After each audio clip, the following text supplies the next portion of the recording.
Evening everyone. आज के इस वीडियो में हम लोग डिस्कस करने वाले हैं कि वेट जो होता है वो आपका कब पॉजिटिव होता है, कब नेगेटिव होता है और कब जीरो होता है। देखिए, हम लोग को ये बात पता है कि वेट आपका पॉजिटिव भी होता है, नेगेटिव भी होता है और जीरो भी होता है। तो हम लोग यहाँ ये समझेंगे कि किन सिचुएशन में वेट पॉजिटिव होता है, नेगेटिव होता है या फिर मैं बोलूँ जीरो होता है। तो यहाँ आप समझोगे कि वेट का जो फॉर्मूला होता है वो क्या होता है, m इंटू जी, है ना। किसी भी ऑब्जेक्ट का जो मास होता है और उसमें लगने वाला एक्सेलरेशन ड्यू टू ग्रेविटी, उसका प्रोडक्ट क्या होता है, आपका वेट होता है। ठीक है, तो W इंडिकेट किया जा रहा है किसके लिए, वेट के लिए। M इंडिकेट किया जा रहा है मास के लिए और स्मॉल g इंडिकेट किया जा रहा है एक्सेलरेशन ड्यू टू ग्रेविटी के लिए। देखिए, एक्सेलरेशन ड्यू टू ग्रेविटी जो है वो प्लेस टू प्लेस वेरी करते रहता है। वेरी करना इट मीन्स बोलूं तो चेंज करते रहता है। ठीक है, अब इसके वजह से जो है वो वेट भी क्या होता है, चेंज करते रहता है, कभी पॉजिटिव तो कभी नेगेटिव तो कभी जीरो। ठीक है, अब किस प्रकार से होता है वो समझिएगा। देखिए, अर्थ का जो सेंटर होता है वहां पर एक्सेलरेशन ड्यू टू ग्रेविटी की जो वैल्यू होती है वो क्या होती है, जीरो होती है। मैं क्या बोल रहा हूं, अर्थ के सेंटर पे जो एक्सेलरेशन ड्यू टू ग्रेविटी का जो वैल्यू होता है वो क्या होता है, जीरो होता है। कहां पर, अर्थ के सेंटर पर। अब समझिएगा कि किसी भी ऑब्जेक्ट को हम लोग अर्थ के सेंटर पे लेके गए तो वहां पर हुआ क्या कि उसका acceleration due to gravity zero हो गया। तो वहां पर मैं बोलना चाहूंगा कि बताइए आप कि वेट क्या होगा।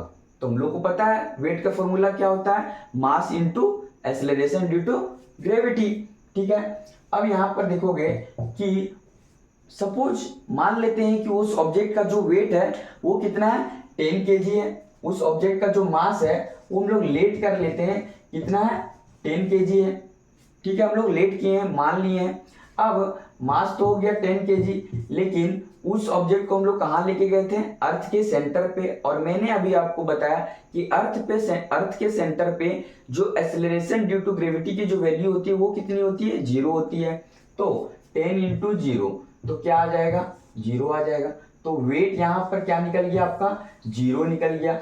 किस सिचुएशन पे आपका वेट जीरो आ गया, जब हम लोग किसी ऑब्जेक्ट को अर्थ के सेंटर पे ले जाते हैं तो यहां पर क्या होता है कि वेट आपका जीरो हो जाता है। तो हम लोगों ने समझा कि वेट किस सिचुएशन में जीरो हो जाता है। अब हम लोग समझेंगे कि वेट जो होता है वो कब पॉजिटिव होता है। देखिए, कोई भी बॉडी है या कोई भी ऑब्जेक्ट है, उसको जब हम लोग फॉल करा रहे हैं, ठीक है, कोई भी सर्टेन हाइट है वहां से हम लोग उसको फॉल करा रहे हैं और वो अर्थ के टुवार्ड में क्या हो रहा है, फॉल कर रहा है। तो आपको ये बात पता है कि कोई भी ऑब्जेक्ट को हम लोग फॉल कराते हैं तो जो अर्थ अपने टुवार्ड में उसको अट्रैक्ट कर रहा है, तो यहाँ पर होता क्या है कि उस ऑब्जेक्ट या फिर मैं बोलूं उस बॉडी का वेलोसिटी क्या होता है, इंक्रीमेंट होते जाता है, बढ़ते हुए चला जाता है। अब वेलोसिटी इंक्रीमेंट कर रहा है, इसका मतलब एक्सेलरेशन ड्यू टू ग्रेविटी उस सिचुएशन में क्या होता है, पॉजिटिव होता है। Acceleration due to gravity positive कब होता है, जब हम लोग किसी भी ऑब्जेक्ट को कोई भी सर्टेन हाइट्स है वहां से जब उसको फॉल कराते हैं, जब वो गिरता है डाउनवर्ड अर्थ के टुवार्ड में, तो एक्सेलरेशन ड्यू टू ग्रेविटी क्या होता है, पॉजिटिव होता है। पॉजिटिव क्यों होता है, क्योंकि वहां पर वेलोसिटी क्या होता है, इंक्रीमेंट करते चला जाता है। लेकिन यहाँ एक बात और समझोगे कि अर्थ के सरफेस पे जो एक्सेलरेशन ड्यू टू ग्रेविटी का जो वैल्यू होता है वो क्या होता है, आपका अबाउट में 9.8 मीटर पर सेकेंड स्क्वायर होता है। अर्थ के सरफेस पे जो स्मॉल जी का वैल्यू है वो क्या होता है, 9.8 मीटर पर सेकेंड स्क्वायर होता है। देखिए, बहुत जगह होता क्या है, हम लोग जब न्यूमेरिकल सॉल्व करते हैं तो वहां 10 मीटर पर सेकेंड स्क्वायर ले लिया जाता है। ठीक है, तो ये होता है अप्रोक्सीमेटली वैल्यू है, इस वजह से हम लोग ले भी लेते हैं कैलकुलेशन को इजी करने के लिए। लेकिन जनरली अगर आपको मेंशन ना किया हो तो हम लोग जो है वो स्मॉल जी का वैल्यू कितना लेते हैं, 9.8 मीटर पर सेकेंड स्क्वायर लेते हैं। तो यहाँ पर भी हम लोग कितना लेंगे, 9.8 मीटर पर सेकेंड स्क्वायर लेंगे। तो आप इस सिचुएशन में देखोगे तो यहाँ पर हम लोग क्या कर सकते हैं, डेसिमल को रिप्लेस करेंगे तो एक जीरो है ना, एक जीरो से एक जीरो कट गया, मतलब 10 से 10 कैंसल आउट हो गया। तो यहाँ पर कितना आ गया, 98 आ गया। और ये पॉजिटिव में और आपको पता है कि वेट का यूनिट जो होता है वो न्यूटन भी होता है, या फिर हम लोग इसे ऐसे भी लिख सकते हैं 98 kg मीटर पर सेकेंड स्क्वायर। कोई दिक्कत वाली बात नहीं है ना, क्योंकि हम लोग को पता है कि वेट का यूनिट जो होता है वो क्या होता है, न्यूटन भी होता है और केजी मीटर पर सेकेंड स्क्वायर भी होता है। कैसे होता है केजी मीटर पर सेकेंड स्क्वायर, क्योंकि आपको पता है कि मास का जो एसआई यूनिट होता है वो क्या होता है, केजी होता है, और जो स्मॉल जी है वो है क्या, एक्सेलरेशन ड्यू टू ग्रेविटी है, और एक्सेलरेशन का जो एसआई यूनिट होता है वो क्या होता है, मीटर पर सेकेंड स्क्वायर। तो वहां का कॉम्बिनेशन से क्या देखने को मिलेगा, केजी मीटर पर सेकेंड स्क्वायर। और किसी भी ऑब्जेक्ट पे लगने वाला जो वेट होता है वो क्या होता है, उस ऑब्जेक्ट पे लगने वाले फोर्स के इक्विवेलेंट होता है। इस वजह से हम लोग बोल सकते हैं कि वेट का जो यूनिट होता है वो न्यूटन भी होता है, क्योंकि फोर्स का एसआई यूनिट क्या होता है, न्यूटन होता है। इस वजह से क्या होता है कि वेट का भी यूनिट क्या होता है, न्यूटन भी होता है, या फिर केजी मीटर पर सेकंड स्क्वायर भी होता है। कोई दिक्कत वाली बात नहीं है। तो यहाँ पर आप देखोगे कि वेट हम लोग का क्या है, पॉजिटिव आया हुआ है। ठीक है जी। अब हम लोग बात करते हैं कि वेट किस सिचुएशन में नेगेटिव आता है। देखिए, कोई भी बॉडी है या कोई भी ऑब्जेक्ट है, जब हम लोग उसको अपवर्ड थ्रो कर रहे हैं, मतलब ऊपर की ओर फेंकते हैं, ठीक है। अब हम लोग जब उसे ऊपर की ओर फेंकते हैं तो उससे होता क्या है कि वेलोसिटी जो है वो डिक्रीज कर जाता है। वेलोसिटी क्या होता है, डिक्रीज करता है। अब वेलोसिटी डिक्रीज करता है तो इस सिचुएशन में जो एक्सेलरेशन ड्यू टू ग्रेविटी होता है वो क्या हो जाता है, आपका नेगेटिव हो जाता है। इट मींस जी आपका क्या होता है, जी आपका नेगेटिव हो जाता है। किस सिचुएशन में, जब हम लोग ऑब्जेक्ट को अपवर्ड थ्रो कर रहे हैं, ऊपर की ओर फेंक रहे हैं, ठीक है। अब यहां पर समझिएगा कि 10 kg का ही ऑब्जेक्ट था, ठीक है। अब यहां हम लोग पूछेंगे कि बताइए 10 kg के ऑब्जेक्ट पे कितना आपका वेट लग रहा है जब हम लोग उस ऑब्जेक्ट को अपवर्ड थ्रो कर रहे हैं, ठीक है।